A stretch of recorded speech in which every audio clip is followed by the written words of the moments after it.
माझा जन्म हा गावातला आहे. जरी मी लहानाचा मोठा पिंपरी चिंचवड पुणे इथे झालो, पण तरी माझा जन्म हा रायगडमध्ये गोरेगाव, माणगाव तालुक्यात गोरेगाव म्हणून गाव आहे, त्या गावातला जन्म. तर त्याने नक्कीच येणाऱ्या समाजाला, येणाऱ्या युवा पिढीला हेल्प होईल आणि आपण आपल्या परीने काहीतरी एक भर घालू शकतो बदल घडवण्यासाठी. या दोघांच्या प्रवासात काय काय अपडाऊन्स येतात आणि त्यातनं त्यांचं नातं, प्रत्येक नातं येणाऱ्या सिच्युएशनमुळे खुलत जातं, मॅच्युअर होत जातं. आय एम होपिंग की हा सिनेमा पाहिल्यानंतर खूप मुलांना ते रिअलायझेशन्स होतील आणि त्यांना कळेल की या टप्प्यावर आत्ता मी हे करणं गरजेचं आहे.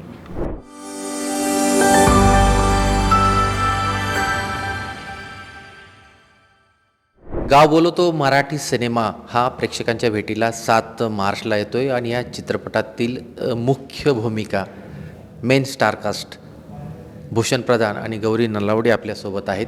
त्यांच्याशी आपण थेट संवाद साधण्याचा प्रयत्न करूया.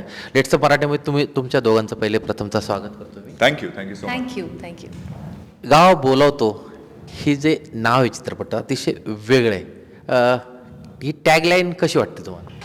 मला तो खूपच आवडलं आहे, कारण चित्रपटाचा जो गाभा आहे तो कम्प्लिटली या टायटलमधनं आला आहे. त्यामुळे अतिशय ऑनेस्ट आणि अतिशय खरं असं टायटल आहे, जे टायटलमधून लक्षात आल्यानंतर ऐकल्यानंतर लगेच कळेल की गाव बोलवतो म्हणजे काय असेल. गाव एकंदरीत आपल्याला शहरातून आपल्याकडे बोलवतं आहे असं काहीतरी असेल. तसाच हा चित्रपट आहे, पण नुसता तेवढाच नसून ही गावाची हाक का आहे ही तुम्हाला चित्रपट पाहिल्यानंतर कळेल. गौरी, तुम्हाला काय वाटतं?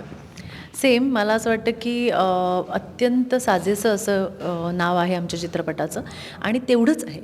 म्हणजे अख्ख्या चित्रपटात गाव बोलावतो हाच जर्नी आहे की शहरातनं आम्ही आलो आहे आणि मग आमचा जर्नी आणि स्पेशली भूषणचा जर्नी. तर त्यामुळे मला असं वाटतं की अत्यंत उत्तम असं हे टायटल आहे.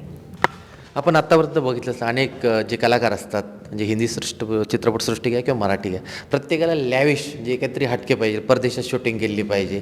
पण ही सगळं याच्या विरोधाभास आहे. गावात जाऊन हा चित्रपट तयार झाला आहे. किती चॅलेंजिंग होतं तुमच्यासाठी? उलट मला वाटतं परदेशात शूट करताना जास्त चॅलेंजिंग होतं, कारण तिकडे उलट राहणीमान माहिती नसतं आणि ते शिकणं किंवा ओव्हरऑल त्याला यूज टू होणं, वातावरण वेगळं असतं, वेदर टेम्परेचर्स वेगळे असतात, त्याला कस्टम्ड होणं यासाठी वेळ लागतो. माझा जन्म हा गावातला आहे. जरी मी लहानाचा मोठा पिंपरी चिंचवड पुणे इथे झालो, पण तरी माझा जन्म हा रायगडमध्ये गोरेगाव, माणगाव तालुक्यात गोरेगाव म्हणून गाव आहे, त्या गावातला जन्म. त्याच्यामुळे गावाशी उलट खूप जास्त कनेक्ट आहे. त्यामुळे कुठेही गावात जायचं म्हटलं तर मग इझिली राहणं होऊ शकतं आणि कम्फर्ट झोन असल्यासारखं हे आहे.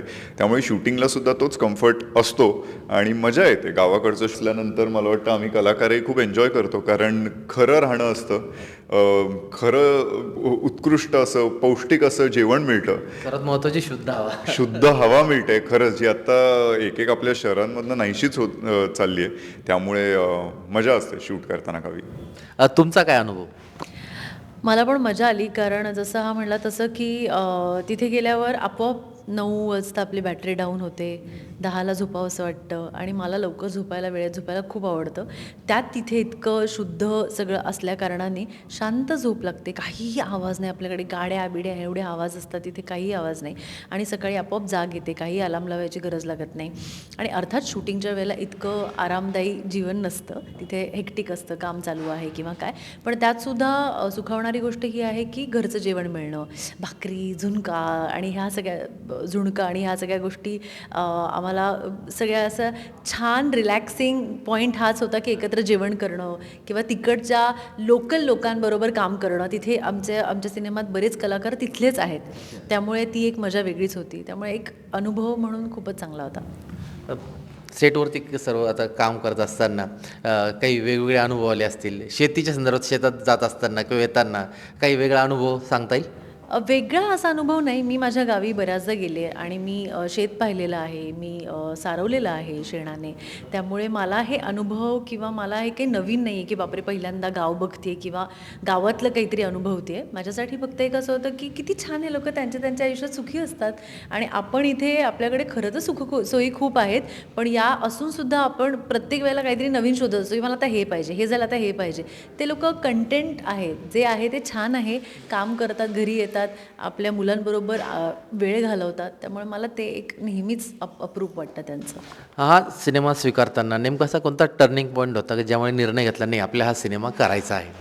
ॲक्च्युली शंतनू आणि माझी भेट वेगळ्या कारणासाठी झाली होती आणि त्याने मला सांगितलं की मी असा असा सिनेमा करतोय, भूषण आहे त्याच्यात आणि गावाची गोष्ट आहे. तेव्हा त्यांनी मला काही उदाहरणं दिली की काही लोकांनी किती मोठ्या प्रमाणात गाव सुधारण्यासाठी आणि गावात खूप चांगल्या चांगल्या सुविधा आणण्यासाठी ॲक्च्युली ग्राउंड लेवलला जाऊन कामं केलेली आहेत आणि त्यांना खूप अशी पारितोषिकं मिळालेली आहेत, त्यांची नावं खूप मोठी आहेत. ते मला खूप इन्स्पायरिंग वाटलं आणि अशा जर पद्धतीचं आपण काहीतरी करत असू आणि असं एखादी इन्स्पिरेशनल स्टोरी आपण सांगत असू तर त्याने नक्कीच येणाऱ्या समाजाला, येणाऱ्या युवा पिढीला हेल्प होईल आणि आपण आपल्या परीने काहीतरी एक भर घालू शकतो बदल घडवण्यासाठी असं मला वाटलं आणि मी लगेचच हो म्हटलं. हाच प्रश्न तुम्हाला देखील. गोष्ट इतकी चांगली आहे आणि जसं मी म्हटलं की ही आत्ता काळाची गरज आहे. आपण बऱ्याच वेळेला म्हणतोय की गावं म्हातारी होत चालली आहेत. म्हणजेच काय तर गावाकडचा तरुण वर्ग हा कमी व्हायला लागला आहे. कमी का होतोय तर सगळे शहरात चालले आहेत. तर शहरातून परत गावाकडे येण्याची गरज आहे आणि शहरात ज्या गोष्टी आपण शिकतोय किंवा जसे आपण अपग्रेड होतो तसंच आपले जे ओरिजिन आहे, आपली जी मुळं आहेत, जी गावाकडून सुरुवात झालेली आहे, तर अशा या गावांना आपण इम्प्रूव्ह नाही करणार, आपण त्या गावासाठी काही नाही करणार तर कोण करणार. तर ही भावना या चित्रपटातून खूप चांगल्या पद्धतीने येते आणि एक चित्रपट म्हटल्यानंतर तो तेवढाच एंटरटेनिंगसुद्धा असला पाहिजे आणि तसाच हा चित्रपट आहे. त्याची गोष्टसुद्धा छान आहे, अप्स डाऊन्स आहेत, एक कम्प्लीट एंटरटेनिंग चित्रपट असताना त्याचबरोबर तुमच्यापर्यंत एक चांगला मेसेज तो पोचतोच आहे. एक हाक गावाकडची तुमच्यापर्यंत गाव हाक मारतोय खरंच तुम्हाला वाटेल आणि असं वाटेल हां आपल्याला नुसतंच गावी जायचं आहे सणासुदीसाठी किंवा सेलिब्रेशनसाठी नसून तर गावासाठी काहीतरी करण्यासाठी, म्हणून मला माझं गाव बोलवत आहे, म्हणून गावाकडे परत जायचं आहे असं नक्कीच वाटेल. या सिनेमामध्ये तुमची भूमिका काय आहे? संग्राम हे माझ्या कॅरेक्टरचं नाव आहे. संग्राम हा गावातूनच, त्या गावात लहानाचा मोठा झाला आहे, पण त्यानंतर गाव सोडून तो शहरात गेला आहे आणि शहरात जाऊन खूप चांगला बिझनेस सांभाळतो आहे. खूप प्रगती होती आहे त्याची. त्याचं लग्न झालेलं आहे, त्याची बायको आणि तो असं त्याचा छान असा संसार आहे. आणि हे चालू असताना पुढचे त्यांचे एम्स ॲम्बिशन सगळे अचीव करत असताना त्याच्या वडिलांचं एक स्वप्न असतं की यांनी गावासाठी काहीतरी करावं, पण त्याला काहीच इंटरेस्ट नसतो. पण नाईलाज असतो, त्याला एकदा गावाकडे परत जावं लागतं काही दिवसांसाठी आणि ते गेल्यानंतर त्याच्यात थोडाफार ट्रान्सफॉर्मेशन होतो की या गावासाठी आपण काय करू शकतो का, काही दिवस तरी राहून बघू. आणि ते काही दिवस राहत असताना त्याला होणारे रिअलायझेशन्स, त्या दोघांचं नातं आणि त्याचबरोबर अजून गावात चाललेल्या चांगल्या वाईट गोष्टी आणि त्याचा प्रभाव त्याच्या एकंदरीत कुटुंबावर कसा पडला आहे हे त्याच्यापर्यंत पोचतं. अशी एकंदरीत संग्रामची गोष्ट आहे. एका चांगल्या वृत्तीची गोष्ट आहे संग्राम आहे. त्याचबरोबर त्याचे वडील जे असतात सर्जेराव, त्यांच्यासारखी त्यांच्यामुळे संग्रामही त्या वृत्तीचा बनलेला असतो. आणि तसंच सर्जेराव इज द विलन. साहेबरावांसारखा त्यांचा हा मुलगा संग्राम आणि सर्जेराव जो विलन आहे तो विलन म्हणजे त्याची वाईट वृत्ती ही विलन आहे, पण त्याच्यातसुद्धा एक चांगुलपणा दडलेला आहे आणि हा तुम्हाला दोन वेगवेगळ्या ही जी वृत्ती आहे ती तुम्हाला दिसते चित्रपटात प्रकर्षाने. तुमच्या दृष्टिकोनातून ज्या पद्धतीने तुम्ही आता भूमिका साकारलेली, नेमकी तुमची भूमिका काय आणि त्या ग्रामीण भागातील महिलांशी तुम्ही संवाद साधला आहे का त्या काळामध्ये? हो ॲब्सल्युटली. मी तर त्यांच्याशी त्यांच्या भाषेतच बोलते. मला खूप आवडतं आणि मला मुळातच नवीन ठिकाणी गेल्यावर त्यांच्याशी बोलायला खूप आवडतं, नवीन माणसांशी, की तुमचं काय चाललं आहे, मग इथे कोण कोण असतं, तुमच्या घरी कोण कोण आहे, काय करता वगैरे वगैरे. त्यामुळे जेव्हा जेव्हा शॉट नसायचा किंवा जेव्हा मोकळा वेळ मिळायचा तेव्हा मी अगदीच जाऊन त्यांच्याबरोबर गप्पा वगैरे मारायचे, त्यांच्या मुलांबरोबर खेळायचे किंवा काय. राहता राहिला प्रश्न माझ्या कॅरेक्टरचा, मानसी नाव आहे तिचं, आणि अत्यंत प्रॅक्टिकल, एज्युकेटेड, शहरात राहणारी, मोठी स्वप्न बघणारी आणि फोकस्ड अशी मुलगी आहे. आणि मला असं वाटतं की आजकालच्या सगळ्या मुली, त्यांना माहिती आहे त्यांना काय हवं आहे, ती तशी एक मुलगी आहे. आणि मग तिचा एक ग्राफ आहे की तिच्याबरोबर काय काय घडतं, या दोघांच्या प्रवासात काय काय अपडाऊन्स येतात आणि त्यातनं त्यांचं नातं, प्रत्येक नातं येणाऱ्या सिच्युएशनमुळे खुलत जातं, मॅच्युअर होत जातं आणि गहिरं होत जातं असं मला वाटतं. आणि ही त्याची गोष्ट पण आहे की त्या दोघांना पण कशा गोष्टी कळत जातात आणि तिला पण काय काय रिअलायझेशन्स होणं, कुठल्या टप्प्यावर काय काय वाटणं, आणि ते छानपणे ती व्यक्त करणारी मुलगी आहे. त्यामुळे मजा आली. या चित्रपटामधनं संदेश देखील दिला जाणार आहे, कारण की ग्रामपंचायतकडनं किंवा गावाचा कसा विकास होतो, काय केलं, संदेश दिला जातो. माझा थेट प्रश्न असाच होता की असं कोणी भेटलं का तुम्हाला, एखादी आजी भेटली किंवा एखादं कुटुंब असं भेटलं का त्यांच्या घरातील एखादा तरुण खरोखर बाहेरगावी शिकण्यासाठी गेला आणि त्यांची अपेक्षा आहे की मुलांनी घरी यावं? हो, त्या गावात असे बरेच लोक होते, की ज्यांची मुलं बाहेर शिकायला गेली आहेत. अर्थात असं नाही आहे, की आलीच नाही आहेत परत. पण त्यांच्याकडनं ज्या अपेक्षा आहेत, जसं भूषण म्हटलं तसं, की गावं म्हातारी होत आहेत म्हणजे काय होतं आहे, तर तरुण वर्ग कमी आहे. जे ॲक्च्युली बदल घडवणारे आहेत, म्हणजे शहरात जाऊन तुम्ही एज्युकेशन घेऊन काहीतरी त्या ज्ञानाचा उपयोग केला पाहिजे ना, की मला हे कळतं आहे, इंजिनिअरिंग केलं आहे मी, मला कळतं आहे, की हे हे कसं होऊ शकतं किंवा मी इलेक्ट्रॉनिक्स शिकलो आहे, तर त्याचा उपयोग कुठे कुठे होऊ शकतो. एवढीच त्यांची अपेक्षा आहे, की इथे येऊन शहरीकरण करा असं म्हणणं नाही, पण गाव सुधारा ना. 4 गोष्टी तुम्ही पण ॲड करा. जर तुम्हाला तेवढं कळतं आहे तर ते करा. आणि असे बरेच लोक होते, एक नाही पण बरेच लोक होते ज्यांची मुलं शहरात आहेत आणि अर्थात ते त्यांच्याबरोबरचा संवाद, त्यांच्याबरोबरचा वेळ मिस करतात, की आम्हाला आता तितकं नाही करता येत, पण तो शहरात असतो, पैसे कमवतो किंवा काय. तर तेव्हा थोडंसं वाईट वाटतं. पण ठीक आहे यार, तो त्यांचा जर्नी आहे आणि अर्थात जसा संग्रामचा जर्नी आहे, त्याचे रिअलायझेशन्स आहेत. तसेच मला आय एम होपिंग की हा सिनेमा पाहिल्यानंतर खूप मुलांना ते रिअलायझेशन्स होतील आणि त्यांना कळेल की या टप्प्यावर आत्ता मी हे करणं गरजेचं आहे. मला आठवतं एक चित्रपट होता, चित्रपट नाव मला आठवत नाही, मात्र चिठ्ठी आई आहे घर, ते गाणं खूप फेमस झालं होतं. त्या धर्तीवर त्या चित्रपटाच्या माध्यमातून परदेशात गेलेल्या मुलाला आपली आई गावी बोलण्याचा प्रयत्न करते. तशाच प्रकारे कुठंतरी याला टच असेल. मला वाटतं जसं ही आई बोलवते तर इकडे आई वडील कोणी बोलवत नसून ही गावाची हाक आहे की माझ्यासाठी म्हणून परत ये. आणि तोच हा चित्रपट खऱ्या अर्थाने आहे. गौरी म्हणाली तसंच अगदी की जे शहराकडे गेलेला तरुण वर्ग आहे, स्त्रिया पुरुष दोन्ही, त्यांना परत आपल्या गावासाठी काहीतरी करावंसं वाटेल, त्यांना गावाकडे यावंसं वाटेल असा चित्रपट आहे. आता चित्रपट तर कम्प्लीट झाला आहे, प्रेक्षकांच्या भेटीला 7 मार्चला येतो आहे. तुम्हाला आठवण आली का एखादी गावातली? आता ह्या चित्रपटाच्या अनुषंगाने आठवत असेल ना, गावात आपण काय केलं, असं केलं होतं ना आपण त्या चित्रपटात साकारलेले, अशी एखादी गोष्ट आठवली का तुम्हाला? बऱ्याच अशा गोष्टी होत्या साकारलेल्या अशा म्हणणार नाही, कारण की उलट आपल्या गावी राहताना खूप वेगळा राहिलो आहे. पण संग्रामचं कॅरेक्टर असं होतं की तो फार गावाशी कनेक्टेड नव्हता, तर त्यामुळे त्याची भूमिका करत असताना उलट थोडासा डिस्कनेक्ट असलेला एक कॅरेक्टर करावा लागला. आणि जो रादर मी नाही आहे माझ्या गावात गेल्यानंतर, म्हणजे उलट जास्त कम्फर्ट आहे. पण बऱ्याच अशा गोष्टी बघून अंगावर काटा आलेला आहे की एक सीन आहे ज्याच्यात एक म्हातारी बाई भाकरी खाते आणि भाकरीबरोबर तिला खायला काही नाही आहे, ती पाणी टाकते आणि मीठ थोडंसं वरून टाकलं आणि ती भाकरी नुसती पाण्यात कुस्करून खाते. तर खरं हा सीन तर अंगावर काटा आणणारा आहेच, पण तो शूट करत असताना तो आम्हाला दिसला आणि आम्ही शूट केला आहे. तो मुद्दाम क्रिएट केलेला पण नव्हता. या कारण की तो मुद्दाम क्रिएट केलेलाही नव्हता, हे चालू होतं तिथेच आणि असं झालं लेट्स कॅप्चर इट. तर असं दोन्ही होतं ते, पण ही खरी परिस्थितीसुद्धा आहे. त्यामुळे जो ट्रेलरमध्ये सुद्धा डायलॉग एंडला आहे की गाव समृद्ध तर देश समृद्ध, तर त्यामुळे गाव समृद्ध करण्याची गरज आहे आणि हीच गावाची हाक आहे, हीच ती वेळ, हाच तो क्षण. तुम्हाला काय आठवण गावची, स्वतःच्या गावाची? माझ्या गावची कॅरेक्टर म्हणून या सिनेमासाठी नाही, पण माझ्या गावच्या खूप आठवणी आहेत. जसं मी मगाशी म्हटलं तसं मी खूप धमाल केली लहानपणी. माझी आजी जे करायची ना ते सगळं मी करायचे. आणि माझी आजी तेव्हाची अर्थात डिग्रीने नाही पण डॉक्टर होती. तेव्हा ना घरचे वैद्य म्हणून खूप फेमस असायची कॉन्सेप्ट, की त्यांना काहीतरी यायचं. तर माझ्या आजीनी बरीच बाळंतपणं केलेली आहेत आणि बऱ्याच लोकांना बरं केलेलं आहे. त्यांना एकदम साजूक तुपातलं वगैरे काही खायला घातलेलं आहे आणि असं सगळं केलेलं आहे. तर आजी जे करायची त्या आजीबरोबर मी मागे मागे जायचे. त्याच्यातनंच शिकले होते की कोंबड्यांना कुठे कुठे आम्ही ठेवायचो, त्याच्यानंतर शेण कसं सारवायचं, तर ते मी पूर्ण जमीन सारवून घ्यायचे. आणि मग ते अजूनही मला ती मेमरी आठवते की आजी जसे जसे हात करेल तसे तसे मी हात करायचे. माझी भांडी घासायला लागली की मी ते कशाने, आपल्यासारखं साबणाने नाही भांडी घासायचे, ते कशाने ते माती आणि मिक्स, हां राख आणि खुंटी मग मी पण तेच करायचे. त्यामुळे मी ते जगले आयुष्य छान आणि मला त्याची फार मजा वाटायची. या कॅरेक्टरसाठी किंवा आत्ता आम्ही शूट करत असताना असं काही घडलं नाही, कारण हे कॅरेक्टर अत्यंत मी म्हटलं तसं वेगळं आहे आणि ते प्रॅक्टिकल आहे. त्यामुळे तिने ते नाही अनुभवलं मला सीन. यासाठी स्पेशल काही करावं लागलं का? काही गावातल्या लोकांची चर्चा करून वेगवेगळ्या पद्धतीने, काही वेगळ्या पद्धतीने अभ्यास करावा लागला गावासाठी?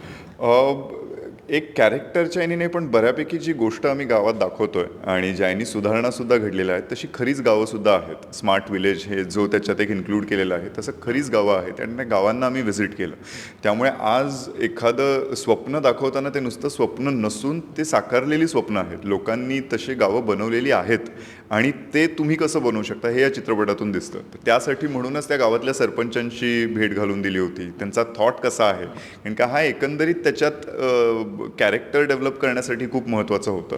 आणि अशा चांगल्या चांगल्या गोष्टी या लोकांना भेटून कळल्या आणि एकंदरीत असं वाटलं की हे कॅरेक्टरसाठी किती छान आहे की त्यांनी मी माझं कॅरेक्टर चांगलं परफॉर्म करू शकतो. पण ते तिथेच सीमित न राहता ते स्वतःच्या आयुष्यात सुद्धा एक एक किती की खरंच हे मी का नाही करू शकत. जर आपण शहरात येऊन असं प्रोग्रेस करू शकतो, आपली घरं चांगली करू शकतो, तसंच आपण आपल्या गावासाठी, आणि मग ते ओरिजिन असो, म्हणजे जरी मी माझं आता म्हटलं तसं की पिंपरी चिंचवडला लहानाचा मोठा झालं, तर खऱ्या अर्थाने ते माझं गाव आहे, ते माझं ओरिजिन आहे. तर त्यासाठी आपण काय करतोय आणि त्यासाठी काय करू शकतो, ही भावना या डिस्कशन्समधून नक्कीच पोचली. मराठी चित्रपटांमध्ये म्हणजे गावाच्या संदर्भात गाव तसं चांगलं वेशीला टांगलं, अशा एक गाव 12 भानगडी असे चित्रपट येऊन गेले. ते चित्रपट म्हटल्यानंतर त्यामध्ये धमाल असे लावणी आली, वेगवेगळ्या हे असे गाणे आले. तर ह्या गाव बोलवतो या चित्रपटामध्ये आम्हाला अशा पद्धतीचे एखादे लावणी किंवा काही गाणी पाहायला मिळतील का? एक्झॅक्टली ही जी अपेक्षा आहे तीच कंप्लीट केलेली नाही आहे. कारण गावाकडचा चित्रपट म्हणालो की मग प्रमोशनसाठी मग एखादा आयटम सॉन्ग टाका, एखादी लावणी टाका, हा अजिबात हा प्रकार केलेला नाही आहे. ही खऱ्या अर्थाने जी, जसं परत मी म्हणेन की गावाची जर हाक आहे तर ती तेवढ्याच मर्यादित ठेवलेली आहे. त्यातून असंही मला वाटतं बऱ्याच वेळेला असे चित्रपट झाले, तेव्हा लावणी असो किंवा असे काही सीन्स असो, जेणेकरून तुम्हाला कुटुंबाबरोबर खरं तर तो पूर्ण कुटुंब एकत्र सिनेमा बघता येत नाही, लहान मुलांना तुम्हाला दाखवा असं वाटणार नाही. हा चित्रपट तसा नाही आहे. यात एकही सीन असा नाही आहे की तुम्ही लहान मुलांना दाखवू शकणार नाही.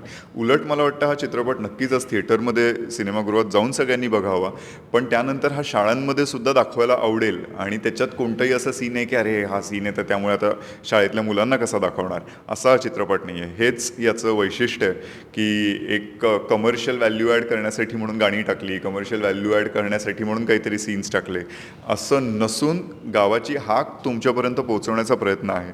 त्यामुळे ह्याचं कमर्शियल सक्सेस खरं तर नक्कीच चित्रपटाने भरपूर पैसे कमवावे. कारण संस्कार वाहिनी ही जे आमचं प्रोडक्शन हाऊस आहे ती खरं तर एक NGO आहे आणि ते खरंच ग्राउंड लेवलला असे सगळे कामं करतात. पण त्याचबरोबर याचं एक कमर्शियल सक्सेस तेव्हा असेल जेव्हा चित्रपट बघून तरुण वर्ग खऱ्या अर्थाने इन्स्पायर होईल की हो मी माझ्या गावासाठी काहीतरी करू शकतो आणि मी ते करणार. असे 5 किंवा 10 तरुण जरी मिळाले जे आपल्या गावाला मोठं करतील, गावाला स्मार्ट विलेज बनवण्यासाठी काहीतरी प्रयत्न करतील, तर हा चित्रपट हिट आहे. सहकलाकारांसोबत काम करताना किती मजा आली? खूप छान वाटलं. मजा म्हणजे हा चित्रपट असा नव्हता की मजा मस्ती करतोय आम्ही किंवा काय. कारण खरंच किती नाही म्हटलं तरी हा गंभीर विषय आहे आणि थोडंसं डिसअपॉइंट करणाऱ्या गोष्टी आहेत की खरंच का जाणीव नसेल आणि का आपण इतके दूर होत चाललो आहे आपल्या रूट्सपासनं. त्यामुळे आम्ही सिन्सिअरली सगळे काम करत होतो. अर्थात मजा म्हणजे इतकंच की मी आणि भूषण पहिल्यांदा काम करतो आहे, शुभांकीताई आहेत आणि इतक्या छान कलाकारांबरोबर काम करताना नेहमीच चांगलं वाटतं. कारण तो गिव्ह अँड टेक आणि हे सगळं फार महत्त्वाचं असतं. त्यात मला लोकेशन्स वेगवेगळी असले की मजा येते. म्हणजे घर आहे, जे साधं घर आहे, गावचं घर आहे, तर आम्ही गावच्या घरात शूट केलं आहे. त्यामुळे ते तिथली जागा तुम्हाला काहीतरी देत असते आणि ते करताना फार मजा आली. आणि अर्थात भूषणबरोबर काम करून खूप छान वाटलं. पहिला अनुभव होता, म्हणजे पहिल्यांदा आम्ही एकत्र काम करतो आहे. अत्यंत ऑनेस्ट आणि सिन्सिअर असा तो ॲक्टर आहे आणि त्यामुळे मला असं वाटतं की तुम्ही जेव्हा सेम पेजवर असता आणि तुमची वाईब जेव्हा मॅच होते तेव्हा तुम्ही ते चित्रपटात रिफ्लेक्ट करू शकता. ते रिफ्लेक्ट होतं आपोआप. त्यामुळे आम्ही दोघंही अत्यंत सिन्सिअरली शांतपणे काम करतो आणि जेव्हा वेळ मिळेल तेव्हा छान गप्पा मारायचो. त्यामुळे ते सगळं असं छान सोयीस्कर पार पडलं. तुमचं गौरी अगदी बरोबर बोलली. सगळेच पात्र इतकी उत्तम या चित्रपटाला लाभलेली आहेत. त्याचं श्रेय आमच्या मी म्हणेन कास्टिंग डिरेक्टरला देईन, जो आमचा प्रोड्युसरसुद्धा आहे शंतनू बाके. खरं तर एक कास्टिंगमध्ये असलेलं उत्तम नाव. इतक्या कलाकारांना त्यांनी चांगली चांगली कामं दिली आहेत, चांगल्या चांगल्या रोलसाठी कास्टिंग केलेलं आहे आणि तेच त्याच्या चित्रपटात पण त्यांनी केलेलं आहे. त्यामुळे प्रत्येक जण त्याच्या कॅरेक्टरला अगदी योग्य आहे आणि चोख काम केलेलं आहे. वडिलांच्या भूमिकेत माधव अभ्यंकर आहेत, मग सर्जेराव आहेत जे आपले श्रीकांत दादा आहेत, श्रीकांत यादव आहेत. आईच्या भूमिकेत शुभांगी लाटकर आहेत. अनेक चित्रपट मालिकांमध्ये आम्ही एकत्र आई मुलाची भूमिका केली, ते यातसुद्धा आहे. गौरी आणि मी पहिल्यांदा काम करतोय पण ते डायरेक्ट नवरा बायको असं जोडपं एक दिसणार आहे. तर त्यामुळे ती जी केमिस्ट्री, ती जो बॉन्ड दिसला पाहिजे, ती एफर्टलेसली केमिस्ट्री दिसते. काहीच आम्ही विशेष त्यासाठी काही एक त्या रोलसाठी आपण एक अशी केमिस्ट्री डेव्हलप करूया किंवा एक बॉन्ड डेव्हलप करूया हे न करता खूप ऑर्गॅनिकली झालं आहे. कारण सगळेच कलाकार आणि आज आम्हीच नाही, इवन छोट्यात छोटे कलाकारसुद्धा इतके आपल्या कामाला सिन्सिअर आहेत आणि त्या सिन्सिअरिटीनेच काम केलेलं आहे. इवन ज्युनियर आर्टिस्ट, काही लोकल टॅलेंट, त्या गावांमधल्या खऱ्या टॅलेंटला सुद्धा वाव दिलेला आहे. आणि त्यांनी परफॉर्म करताना लिटरली म्हणजे एकच सीन 10 वेळा जरी करायला सांगितलं तर ज्या पद्धतीने त्यांनी केलेलं आहे, तर ही विक्ट्री आहे या चित्रपटाची. आणि त्यामुळे सगळ्यांबरोबर काम करताना खरंच खूप मजा आली आणि खऱ्या अर्थाने एक गाव उभं राहिलं आहे असं म्हणता येईल. लेट्स अप मराठीकडनं गाव बोलवतो सिनेमाला आणि सर्व टीमला खूप खूप शुभेच्छा. Thank you so much. आणि तुम्हा सगळ्यांना पुन्हा एकदा विनंती की 7 मार्चला तुम्हाला गाव बोलवतोय, त्यामुळे सिनेमागृहात जा, गाव बोलवतोय पहा आणि नंतर आपल्या गावासाठी सुद्धा गावाकडे जा. सेम. थँक्यू सो मच खरं तर. आणि 7 मार्चला प्लीज फॅमिलीला घेऊन जा, गाव बोलावतो हा चित्रपट बघा आणि आम्हाला तुमच्या प्रतिक्रिया नक्की कळवा. थँक्यू. थँक्यू.